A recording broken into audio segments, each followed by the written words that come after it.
It's that time of the year. Your vacation is coming up. You can already hear the beach waves, feel the warm breeze, relax, and think about work. You really, really want it all to work out while you're away. Monday.com gives you and the team that peace of mind. When all work is on one platform and everyone's in sync, things just flow. Wherever you are, tap the banner to go to Monday.com.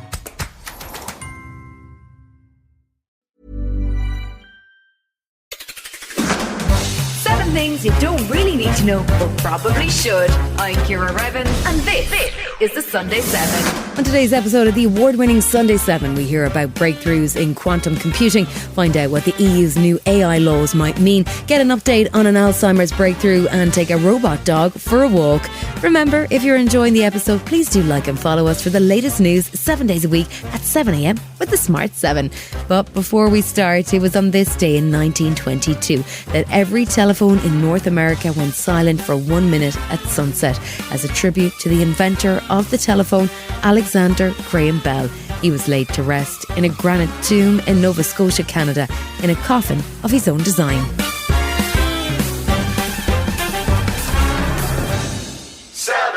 This week saw Chancellor Rachel Reeves reveal that the public finances have a black hole, and it's a £22 billion deep one. She announced a series of cuts to infrastructure projects, but also to one particular interesting tech project.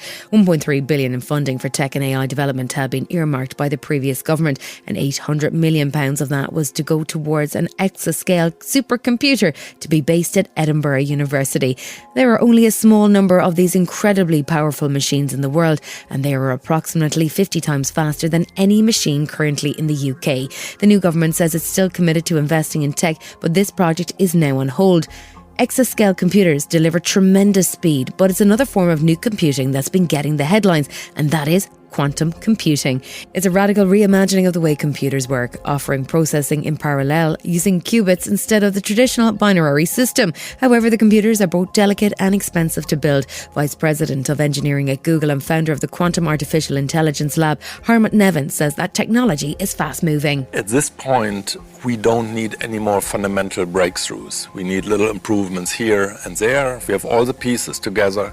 We just need to integrate them well to build larger and larger systems. We often say we want to do it by the end of the decade, so that we can use this Kennedy quote, get it done by the end of the decade. IBM Research Director Dario Gill says the switch to quantum computing will open up an entirely different type of processing power, and the focus will no longer be on speed of computing, but instead on how computers think. I think this is an important point because we're accustomed to saying, computers get better. Actually, there are many problems that are so complex that we can make that statement that actually classical computers will never be able to solve that problem. Not now, not 100 years from now, not 1,000 years from now. You actually require a different way to represent information and process information.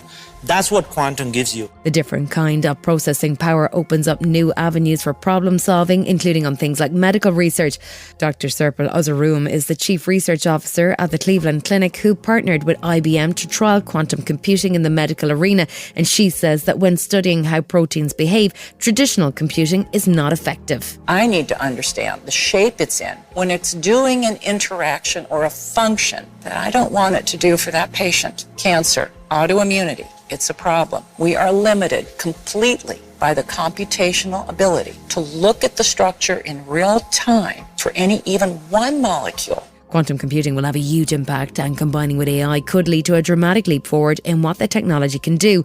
Dr. Larry Norton is the founder of the Breast Cancer Research Foundation and a professor of medicine at the Cornell Medical College, and he says AI is already proving useful in the detection of cancer. AI is a tool that machines use for looking at images and comparing those images to images that have already been recorded in the machine for being able to identify abnormalities. And it's used very widely in many areas of science and business and many other things. So here the application is this AI technology to look at mammograms and identify areas that a human radiologist may want to look at more carefully. What this work at MIT and the Massachusetts General Hospital, and we're collaborating with them at Memorial Sloan Kettering, does is it identifies risk. It can tell a woman that you're at high risk for developing breast cancer before you develop a breast cancer.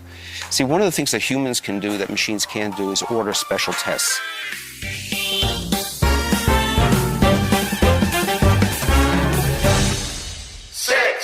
It's been another busy week in tech, with Delta Airlines counting the cost of the CrowdStrike outage, the EU rolling out their new AI framework legislation, a new Ofcom report suggesting that kids don't watch TV anymore, and an absolutely bizarre deepfake story about Ferrari.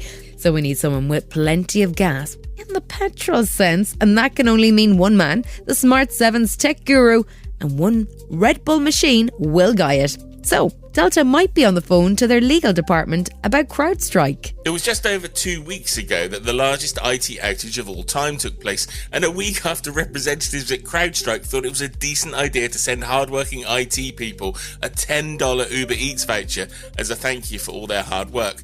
But a major US airline are the first to have calculated what the outage and the associated repairs have cost them, and it's huge. On CNBC late last week, their boss Ed Bastian said it cost a cool $500 million, which he said was down to lost revenue, as well as tens of millions of dollars per day in compensation in this period, which impacted their systems for around 5 days.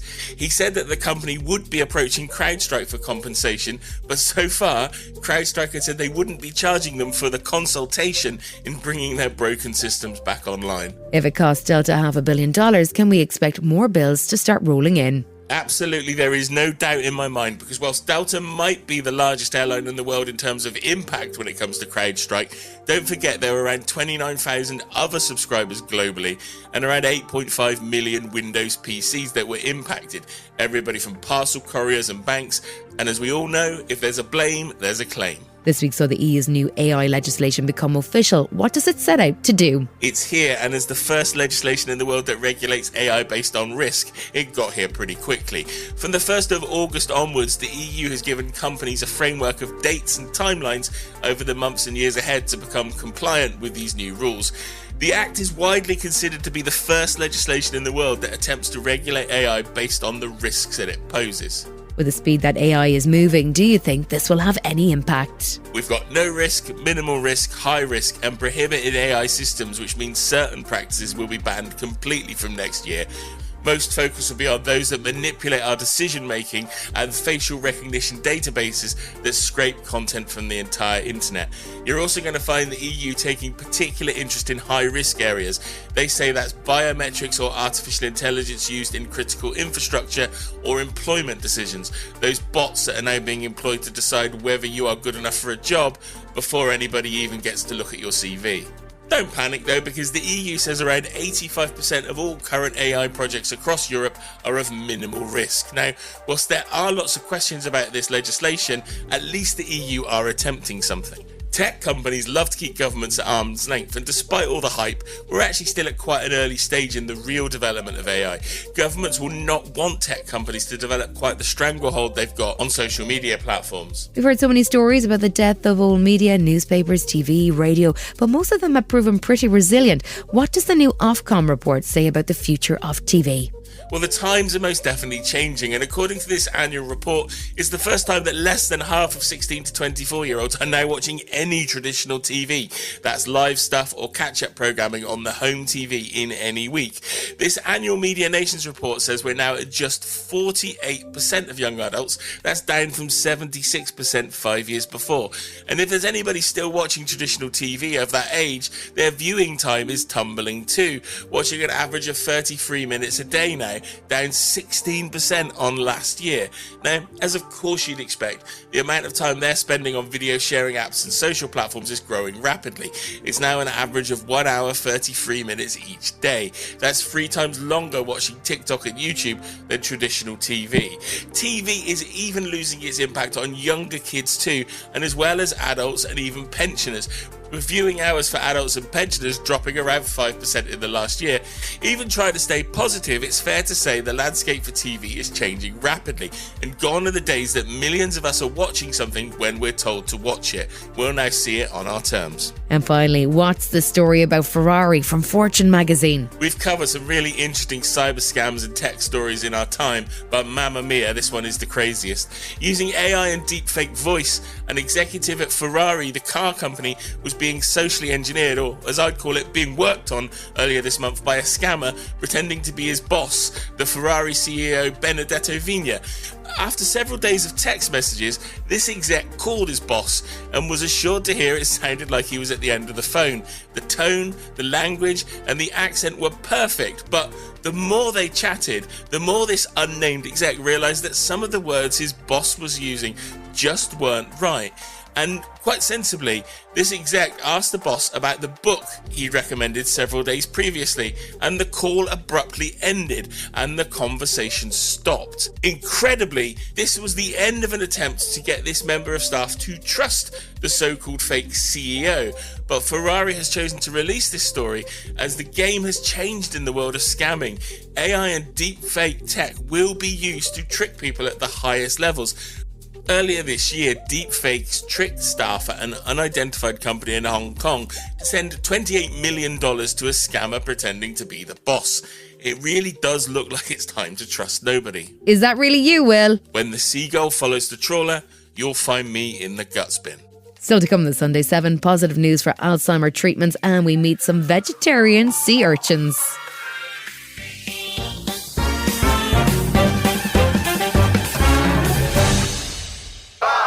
Alzheimer's and dementia are projected to become a major health issue as the planet's population ages. Already over 55 million people have diagnosed dementia, and that number is rising by 10 million cases each year. Until now, it's been difficult to get an early diagnosis, with primary care doctors typically only able to accurately diagnose 61% of cases. But that may be about to change as a new blood test has shown promising and accurate results.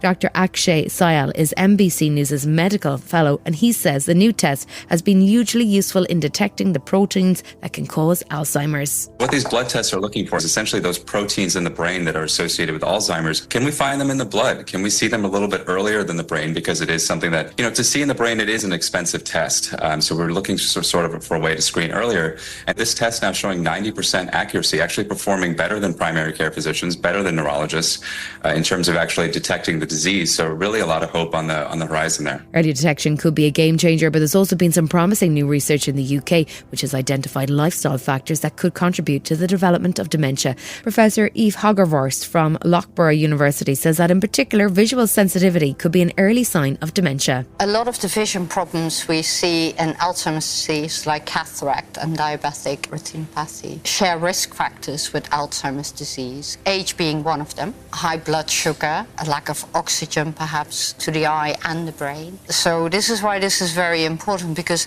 what we found in Loughborough is that visual sensitivity very early on, 10 years before the diagnosis, is already apparent, so it shows an increased risk. Cataract is quite common. About 1 in 3 people over the age of 65 might have it. And it carries the same risk factors for Alzheimer's disease. So we don't know whether one causes the other or whether they co-occur together. The report identifies 14 lifestyle factors in total, including alcohol abuse, smoking, obesity, high cholesterol in those over 40, and as we've just heard, vision loss. David Thomas is from Alzheimer's Research UK, and he says this could be a game changer. If we act on those factors, we can potentially prevent or delay dementia cases by about nearly half. So this is really positive news. At a time where in the UK there are nearly 1 million people living with dementia, it has a huge impact on individuals, on their families, and on society and the economy more widely. So showing that we can actually take action to reduce people's risk is really important and timely, and something that we need to act on.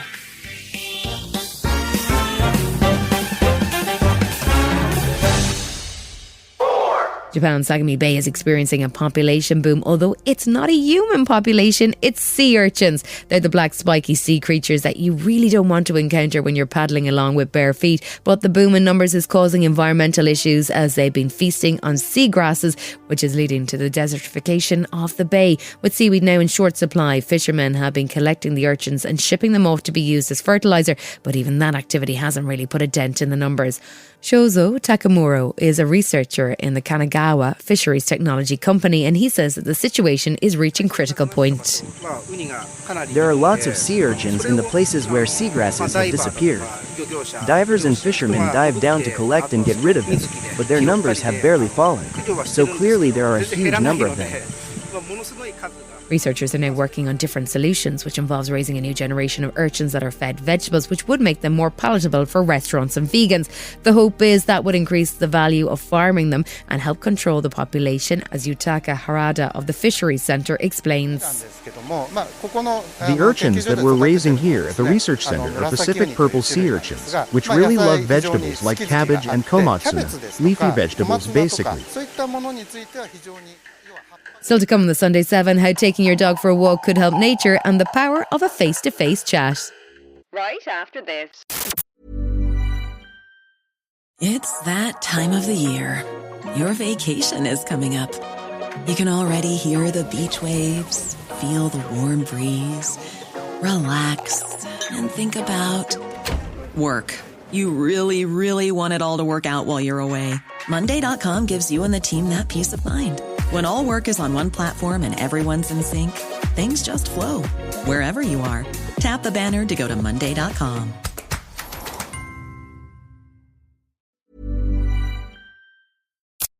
Welcome back.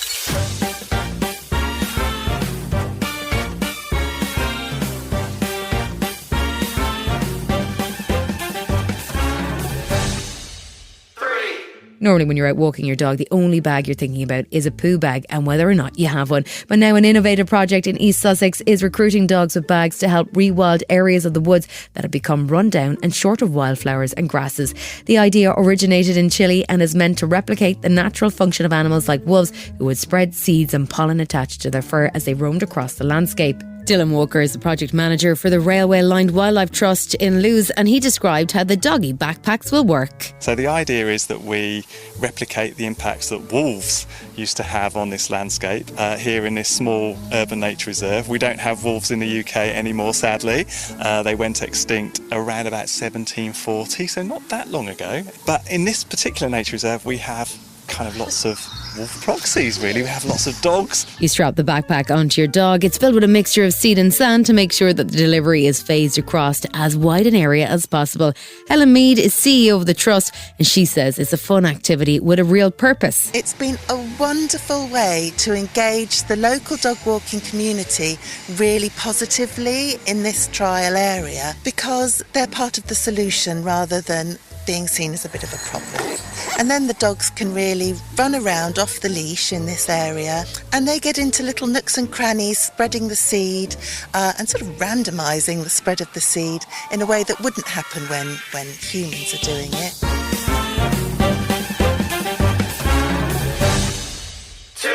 During the pandemic, we all learned to work remotely, adapting to Zoom calls and life online. And it seems some of those skills may still have value today. The NHS is about to roll out a significant new initiative designed to ease the pressure on mental health services as waiting lists for in-person appointments grow. They're trialling 4 new modules of online therapy, which have been developed with the University of Oxford and will include programmes for adults, adolescents and children with social anxiety and PTSD. Studies have demonstrated that online therapy sessions, either on video or phone, can actually be more effective in helping people and could dramatically improve treatment outcomes.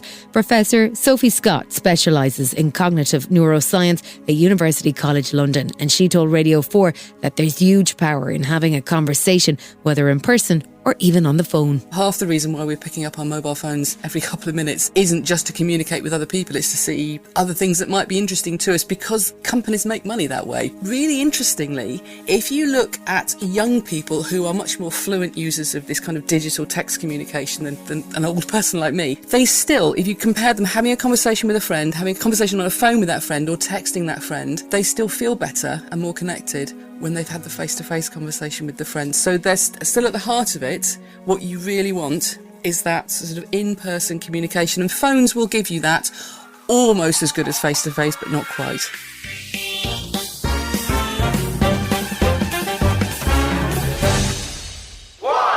We're all waiting for the robot revolution to properly kick in, and we heard last week about a new robot guide dog that has been trialled for those in need of visual assistance. Now, scientists in Italy have introduced a new robot crossover. It's a dog that's also a vacuum cleaner. It's called Vero. That stands for Vacuum Cleaner Equipped Robot, and it's been set loose on the beaches of Genoa. The dog-like robot uses AI to identify the cigarette butts, which are hugely problematic from an environmental point of view, and then it uses the vacuum cleaner hoses attached to each of its limbs to suck up the butt. Claudio Semini of the Italian Institute of Technology explains how he came up with the idea. I thought, why not place the feet in a good way that while you're going, you're doing something useful. We can quite easily distinguish what are cigarette butts, for example, and that's just a start. The Vero robot is really born out of almost a frustration of seeing how people are just flicking away and just leaving the cigarette butts on the beach, in the small alleys. And these are places where machines can't access the cleaning vehicles that can clean the roads very efficiently and the squares. On these little hard to access areas, there must be a different way, because if people need to pick them up by hand, one by one, this is obviously not a solution. This has been the Sunday 7. Wherever you're listening, do us a favour and hit the follow button. We'll be back tomorrow at 7 a.m. with the regular Smart 7. Have a great rest of your weekend. Written, produced and published by Daft Doris. At Leidos, a brilliant mind is smart, but a brilliant team is smarter. A ship that finds enemy subs is smart, but an autonomous fleet, that's smarter. Defending against cyber attacks? Smart. Stopping attacks before they start? Smarter. And using AI tools is smart, but integrating trusted mission AI into your technology is smarter. We're not just making technology solutions in national security and health. We're making smart smarter. Leidos.